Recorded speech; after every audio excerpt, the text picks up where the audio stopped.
बनारस के घाट के पास बने ममता निवास से, जहाँ प्रिया लाल जोड़े में ममता के घर उसकी बहू बनकर आती है। आओ आओ बहू, घर को अपने पैरों से पवित्र करो।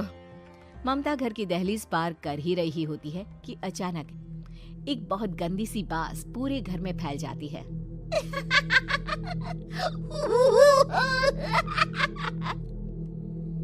ये बदबू और ये आवाजें, ये कौन हंस रहा है माँ? अब ये पड़ोसी ना हमारे थोड़े अलग से है। कहाँ हम शाकाहारी और ये मांस मच्छी खाने वाले। छोड़, तू ध्यान मत दे और गृह प्रवेश कर। और हाँ बहू, अपनी सास की एक बात हमेशा याद रखना, इन पड़ोसियों से तो कभी बात नहीं करेगी। अच्छे लोग नहीं है ये। अपनी सास की ये बात मानेगी ना बेटा? हाँ माँ, जो आपकी मर्जी, मैं उनसे बात नहीं करूंगी। अगले दिन प्रिया अपनी पहली रसोई बनाने रसोई घर में जाती है। ये छोकी बात तो नाक में जा रही है। एक काम करती हूँ, खिड़की खोल देती हूँ। प्रिया खिड़की खोलने जाती है। इतने जाले, लगता है इस खिड़की को कभी खोला ही नहीं गया। पर ऐसा क्यों? ओह, नॉन वेज की स्मेल आती होगी ना।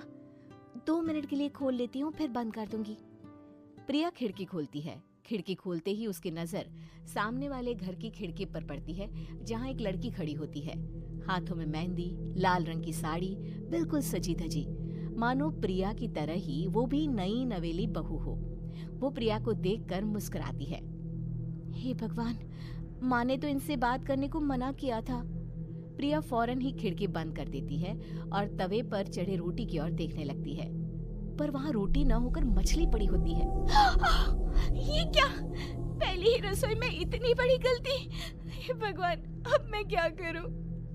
प्रिया बहुत डर जाती है और फौरन रसोई की सफाई करने और फिर सभी के लिए खाना बनाने लग जाती है। जब वो सबको खाना परोसती है, सब तो ठीक है, मैं बेकार में चिंता कर रही थी। हे भगवान, ऐसे ही बस अपनी कृपा बनाए रखना। रात के वक्त जब सब सो रहे होते हैं, तब प्रिया को पायल की आवाज सुनाई देती है, जिससे उसकी आंख खुल जाती है। ये पायल की आवाज कहाँ से आ रही है? प्रिया उठकर उस आवाज के पीछे छत की सीढ़ियों तक जाती है। तभी उसे बच्चे के रोने की आवाज आती है। प्रिया छत पर जाती है तो क्या देखती है? वही लाल साड़ी वाली लड़की अपनी गोद में एक नवजात बच्चे को घुमा घुमा कर सुला रही है। तभी प्रिया की नजर उसके पेट पर पड़ती है। ओह गॉड, ये तो प्रेग्नेंट भी है। सुनिए, बच्चा सो नहीं रहा है क्या? मैं कुछ मदद करूं? नहीं नहीं, आपके घर वालों को अच्छा नहीं लगेगा, मैं संभाल लूंगी।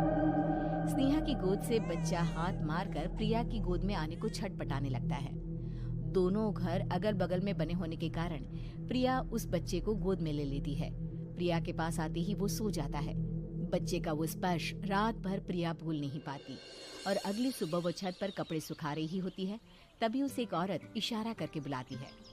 स्नेहा कह रही थी बाबू तुम्हारी गोद में आते ही सो गया। मैं गौरी, स्नेहा की माँ हूँ। बहू, घर आना, बाबू को खिला भी लेना। शाम को जब घर पर कोई नहीं रहता, बच्चे से मिलने के लिए प्रिया छिपकर अपनी पड़ोसन के घर चली जाती है और कुछ देर बच्चे को खिलाकर वापस लौट आती है।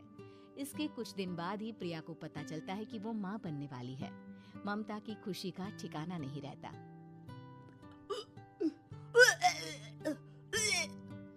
माँ जी, पता नहीं क्यों उल्टी आ रही है।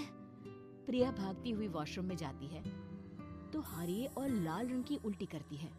उस उल्टी में से कीड़े निकलते हैं। ये क्या? खून और ये कीड़े! माँ! माँ! प्रिया की आवाज सुनकर ममता दौड़ कर आती है, पर बेसिन में कुछ नहीं होता। प्रिया हक्की बक्की रह जाती है। ये सब क्या हो रहा है? प्रिया घबरा जाती है और अपने कमरे में जाकर सो जाती है। डर के कारण वो इतनी थक जाती है कि उसकी आंख लग जाती है।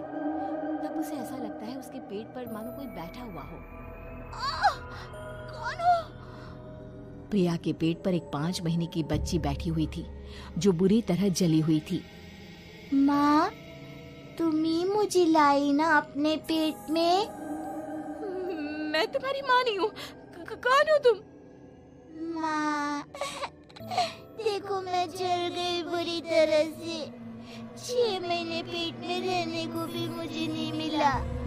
सिला दो ना माँ। बचाओ, बचाओ, माँ। ममता दौड़कर कमरे में आती है। प्रिया की बातें सुनकर वो सब समझ जाती है। तू कहीं बगल वाले घर में तो नहीं जाकर आई ना बहू? मुझे माफ कर दो, मैं गई थी माँ। उस घर में सब मरे हुए हैं बहू। कई साल पहले स्नेहा उस घर में बहू बनकर आई थी। कुछ ही दिन में वो एक बच्चे को जन्म देने वाली थी। पूरा घर बच्चे के आने की खुशी में खोया था कि एक दिन अचानक उस घर में आग लग गई। सब बुरी तरह जलकर मर गए। गौरी आज भी दादी बनने का इंतजार कर रही है और इसीलिए स्नेहा ने अपना अजन्मा बच्चा तुम्हारी कोख में डाल दिया। ममता ये कह रही होती है कि पीछे से उसके पैरों को एक बच्चा पकड़ लेता है। दादी, दादी। माँ, स्नेहा की गोद में यही बच्चा था। ये बच्चा कौन है फिर? तेरी मौत है। तेरी भी दादी। जिस चीज का ममता को डर था वही हो गया। ममता निवास के ऊपर मौत ने चादर बिछा दी थी। प्रिया का पेट ऐसे बढ़ जाता है मानो 9 महीने का हो। 2 हाथ उसके पेट से बाहर निकलते हैं। बहू, संतोष को फोन कर, किसी पंडित जी को बुला बहू। प्रिया का पति भागता हुआ घर आता है। ये तो होना ही था माँ। तेरा पाप तेरे सामने आ गया तो तू सह नहीं पा रही है। स्नेहा घर में आग लगी नहीं थी, माँ ने लगाई थी, प्रॉपर्टी की लालच में।